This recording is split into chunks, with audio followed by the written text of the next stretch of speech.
చూస్ country delight, live better. ఇప్పుడే country delight యాప్ని download చేసుకోండి. మీరు ఇంతకుముందు ఒక మాట వాడారు, నేను కొంచెం స్ట్రైట్ ఫార్వర్డ్గా ఉంటాను కాబట్టి నాకు కొన్ని ఇబ్బందులు కూడా వచ్చుంటాయని. బట్ నేను ఇండస్ట్రీలో మీ గురించి విన్నది ఏంటంటే, కొంత నోటి దురుసు వల్ల ఆ రోజుల్లోనే ఎన్టీఆర్ గారిని, ఏఎన్ఆర్ గారిని కొంత మాట దొర్లి రకరకాలుగా మాటలు అన్నారు. దానివల్ల కొంత ఆఫర్లు కూడా లేవు ఆయనకి, ఇండస్ట్రీ దూరంగా పెట్టింది.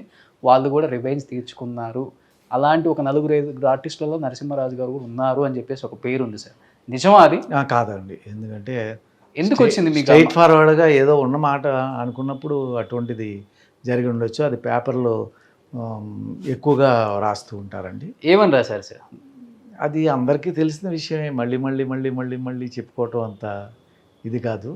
బట్ ఏంటంటే అప్పట్లో యంగ్స్టర్స్ కాబట్టి ఉన్నది ఉన్నట్టుగా మాట్లాడటం ఒకటి, తెలియకపోవటం, వెనకాల పడి ఎన్ని కష్టాలు పడి వారు అటువంటి పనులు చేస్తున్నారు, కార్యక్రమాలు అనేది మంచి పనులు చేస్తున్నారు అని తెలియకుండా ఏంటి అని అనటం. సో దాన్ని వాళ్ళు ఏమీ పెద్ద తీసుకోలేదు. తీసుకున్నట్టయితే నేను ఆ తర్వాత నాగేశ్వరరావు గారితో 3 సినిమాలు చేశాను. రామారావుతో ఎప్పుడు చేయలేదు. బట్ సీఎం అయిన తర్వాత నేను కలిశాను. ఎంతో 10 మంది మినిస్టర్ల పక్కన అందరినీ వదిలేసి వచ్చి నన్ను కౌగులించుకుని కూర్చోబెట్టి మాట్లాడారు. ఏం సహాయం కావాలని. నేను చూడటానికి వచ్చాను సార్, సహాయం కావాలని కాదు, సినీ ఇండస్ట్రీ నుంచి వెళ్ళి సీఎం అయ్యారంటే ఆనందంతో చూడటానికి వచ్చాను అని చెప్పి చెప్పడం జరిగింది. సో అందుకని అవన్నీ కరెక్ట్ కాదండి. తెలియకన్నవే అంటే రూమర్స్ ఉంటాయి కదండి, అట్లా ఒకటి ఉంటే ఒకటి. మన యూట్యూబ్లో వస్తాయి కదా, బతికున్నోడిని చనిపోయినట్టుగా వేస్తున్నారు, దాంట్లో కూడా పట్టుకెళ్ళినట్టుగా కూడా జనం వెళ్తున్నట్టుగా కూడా చూపిస్తున్నారు. అలాగే ఉంటాయి ఇవన్నీ అన్నమాట. బట్ కొంచెం ఉంటుంది, కొంచెం ఉన్నది ఎక్కువగా అనుకోవటమే కానీ వారు నాశనం చేయటం మనల్ని అటువంటిది ఏమీ. బట్ మీరు మాట్లాడిన తర్వాత మీరు తప్పు మాట్లాడింది రియలైజ్ అవ్వాలని అంటే ఉంటారు కదా మీకు ఒక ఫ్రెండ్స్ ఇండస్ట్రీలో? మీ ఫ్రెండ్స్ ఎవరు లేరు, లైక్ చిరంజీవి గారు ఎవరు లేరండి నాకు, ఫ్రెండ్స్ ఎవరు లేరు. బట్ మనం మాట్లాడింది తప్ప ఒప్ప అనేది మనకే తెలుస్తుంది. నిజం చెప్పామా, అబద్ధం చెప్పామా, తప్ప ఒప్ప అనేది కరెక్ట్గా ఆలోచిస్తే మనకే తెలుస్తుంది. ఎదటి వాళ్ళు చెప్పడం అవసరం లేదండి. బట్ అది తప్పైనా ఒప్పైనా, నేను మాట్లాడిన తప్పైనా ఒప్పైనా మనం మాట్లాడకూడదు. ఎందుకంటే ఎదటి వాళ్ళు కష్టంతో ఆ పని చేశారు, నష్టం ఏమీ లేదు, కష్టపడి పాపం చేశారు. చేసినప్పుడు మనం అలా మాట్లాడకూడదు. అది కూడా మాట్లాడింది కొంచెం అయితే కొంచెం ఎక్కువ రాశారు పత్రికల వాళ్ళు, అంతే. అదేం పెద్ద ఇది. దాంట్లో ఏంటంటే అవి పత్రికలు వచ్చిన తర్వాత కొంచెం ప్రజల్లో ఆగ్రహం వచ్చింది. ఆగ్రహం వచ్చి అసలు సినిమాలు చూడడం అన్న లెవెల్ వచ్చింది. కానీ అప్పుడే కానీ నాకు సింహబలుడు, సింహగర్జన, కృష్ణ గారి సింహగర్జన, సింహబలుడు మధ్యన నా జగన్మోహిని వేస్తే ఏ ప్రజలైతే ఇది అన్నారో వారందరూ కూడా ఆదరించి మా సినిమా హిట్ అయింది. అవి 4 వారాలు 3 వారాల్లో పెద్దగా ఆడలే కంపేర్ టు జగన్మోహిని. ఒకే టైంలో రిలీజ్ అయినవండి, వారం. సింహబలుడు రిలీజ్ అయిన వారం నాది రిలీజ్ అయింది, తర్వాత సింహగర్జన రిలీజ్ అయింది కృష్ణ గారు, జానపదాలు 2. సో జయమాలిని గారా? జగన్మోహన్లో కొత్త అండి జయమాల గారు, నేను ఊపేశారు అనుకుంటే ఇద్దరు. పర్వాలేదు ఆ సినిమాతో. ఆవిడ మనము అన్ని లెవెల్గా అలాగే వెళ్ళాము, కానీ ఆవిడకి మంచి మార్కెట్. ఫస్ట్ మూవీ కదా అది, చాలా అందంగా ఉండేవారు, సన్నగా బాగా చేశారు. పడి చచ్చేవాళ్ళు అంట కదా సార్ ఆ రోజుల్లో జయమాలిని గారు, జ్యోతిలక్ష్మి గారు అంటే. అంటే అందరూ కూడా మరి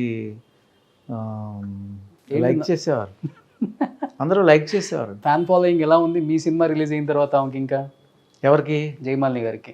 జయమాలిని గారికి ఎప్పుడూ ఉంది.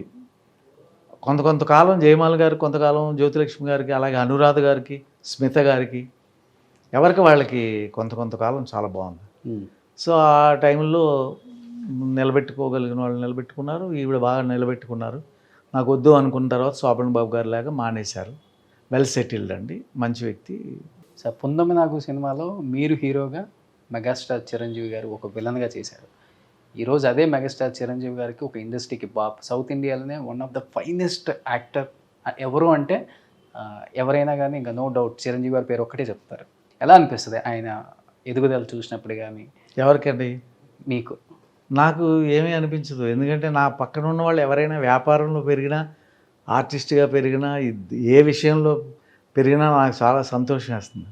ఎందుకంటే మనకు రేపు ఏదన్నా తెలిసిన వాళ్ళు అనుకోండి, ఏదన్నా కష్టం వస్తే వాళ్ళతో మాట్లాడుకోవచ్చు, వాళ్ళతో పరిచయాలు ఒకసారి పరిచయం ఉంటే చాలు, ఎక్కువ ఉండక్కర్లేదు. ఉండకపోయినా మన ఎదురుగుండా ఉన్న వాళ్ళు బాగుంటే మనం బాగుంటాం.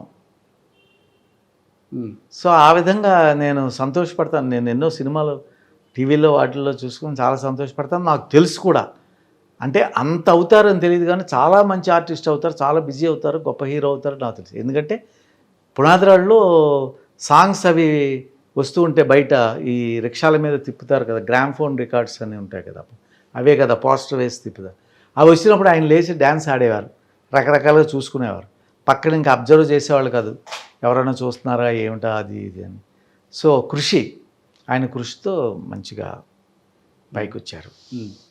మంచి వ్యక్తి, కృషితో పాటు మంచి మనసు ఉన్నటువంటి వ్యక్తి, మంచి వ్యక్తి. సో అన్నీ అదృష్టము కలిసి వచ్చింది. మీ తర్వాత పిల్లలు ఎవరు రాలేదు కదా సార్ ఇండస్ట్రీకి? లేదండి, నేను వద్దని, మా అబ్బాయి వస్తా అన్నాడు. వద్దన్నారంట కదా మీరే. రాణాలాగా బాగానే మంచి బాడీ, 6'2" ఉంటాడు, మంచి డాన్సర్, ఫైటర్. వద్దన్నాను. ఎందుకంటే ఎందుకు, లక్ ఉండాలి, లక్ లేకపోతే ఎంకరేజ్ చేసేవాళ్ళు ఉండాలి, లక్ ఉండాలి. సో వద్దని చెప్తే ఆయన విని మంచిగా ఉన్నాడు, మంచిగా ఉద్యోగం చేసుకుంటున్నాడు. కెనడాలో కొన్ని 100 కోట్ల ఆస్తులు కూడా అదే నరసింహారాజు గారు అని అదే న్యూస్ అయితే ఉంది సార్. దాంట్లో 100 కోట్లు ఉండదండి. ఇక్కడికంటే కెనడా చీపే, ఇక్కడికంటే India compare to India Canada చీపేనండి. బ్రతకడం ఖరీదు కానీ మనకి, ఎందుకంటే మీకు ఇక్కడ మామూలు అంటుతో వాడు 100 రూపాయలు సంపాదించడం కష్టం. అక్కడ మన కరెన్సీ 5,600, 6,500 ఇస్తారు. మార్నింగ్ 8 నుంచి ఈవినింగ్ 5 పనిచేస్తే. సో ల్యాండ్లు అవి కూడా తక్కువ ఉంటాయండి. 2 కోట్లు 3 కోట్లకి బ్రహ్మాండమైన ప్యాలెస్లు వస్తాయి. ఎన్ని కొనేసారు అక్కడ? ఎన్నో ఎందుకు కొంటాం, అవే ఆయన రెండు ఉన్నాయండి ఇప్పుడు. 2 కెనడాలో ఉంటాయి. ఎందుకంటే ఉద్యోగస్తులు కదా, మా కోడలు ఉద్యోగం చేస్తుంది, మా అబ్బాయి ఉద్యోగం చేస్తున్నారు. పైగా మేమే కాదండి, వెళ్ళిన ఎవరైనా థర్డ్ గవర్నమెంట్, బెస్ట్ గవర్నమెంట్ అండి.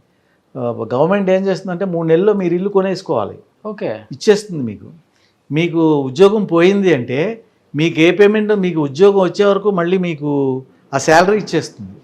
తర్వాత ఏది కూడా ఎడ్యుకేషన్ కానీ, తర్వాత మన హెల్త్ హాస్పిటల్స్ కానీ అవి బయట ఉండరు ఎవరు, అంతా గవర్నమెంటే. ఎందుకంటే 30% కట్ చేస్తారు ఇన్కమ్ ట్యాక్స్ కింద. ఓకే, కట్ చేస్తే జీతాలు వెళతాయి. సో ఈ 30% గవర్నమెంట్ మీకు ఇస్తుందండి ఫ్రీగానే. ఫ్రీయే, మొత్తం అన్నీ ఫ్రీ, ఎడ్యుకేషన్ ఫ్రీ, సూపర్. అది హాస్పిటల్స్ ఫ్రీ. సో మీరు ఉద్యోగం వచ్చే వరకు మీ శాలరీ ఇచ్చేస్తుంది. ప్రీవియస్ శాలరీ స్లిప్ మీరు పెట్టుకుంటే గవర్నమెంట్ ఇచ్చేస్తుంది మీకు ఆ శాలరీ మీకు దొరికే వరకు. సుమన్ టీవీలో మీ పర్సనల్ అండ్ బిజినెస్ ప్రమోషన్స్ కోసం కింది నెంబర్కి కాంటాక్ట్ చేయండి.